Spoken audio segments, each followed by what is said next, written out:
What are the cultural differences in bowing versus handshakes etiquette? Imagine walking into a room and seeing someone bow or extend their hand. These gestures are more than just greetings. They tell us a lot about cultural values and social rules. When it comes to bowing and handshakes, each has its own story and meaning across different parts of the world.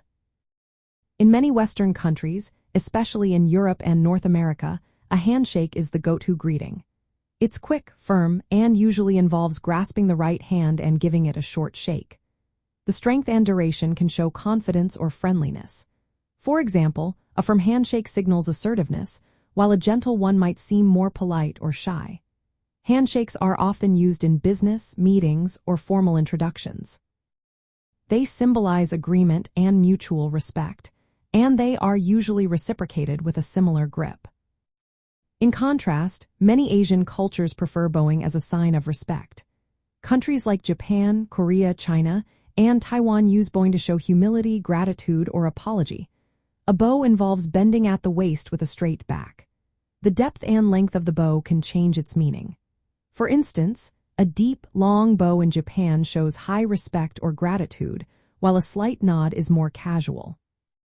Bowing is non-contact and emphasizes personal space and subtlety, which aligns with cultural preferences for modesty. Cultural differences also show up in how these gestures are executed. Handshakes can vary in firmness and style. Some cultures prefer a light handshake, while others go for a strong grip. The duration can also differ. Some people shake hands for just a second, others for several seconds. Bowing, on the other hand, requires specific posture and timing. It's not just about bending the body but also about the context and relationship.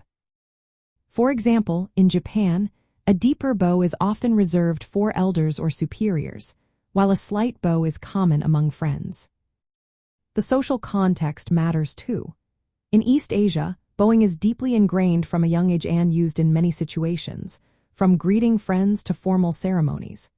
Sometimes, a handshake might be added, especially for foreigners or in business settings, to bridge cultural gaps.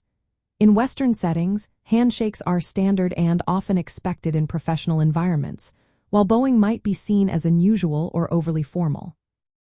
Reciprocity plays a role as well. When someone bows, it's polite to return a similar bow. With handshakes, it's common to mirror the grip and duration. Not matching these gestures can sometimes create awkward moments or misunderstandings. Knowing these differences helps when interacting across cultures. If you're meeting someone from Japan, a slight bow combined with a handshake can show respect. In Western countries, sticking to a firm handshake is usually fine.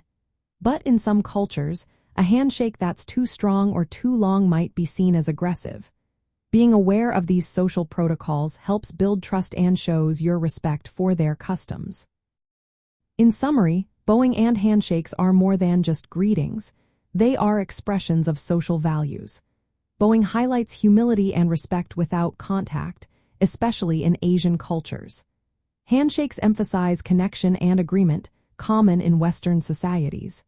Recognizing these differences makes your interactions smoother and more respectful across cultures.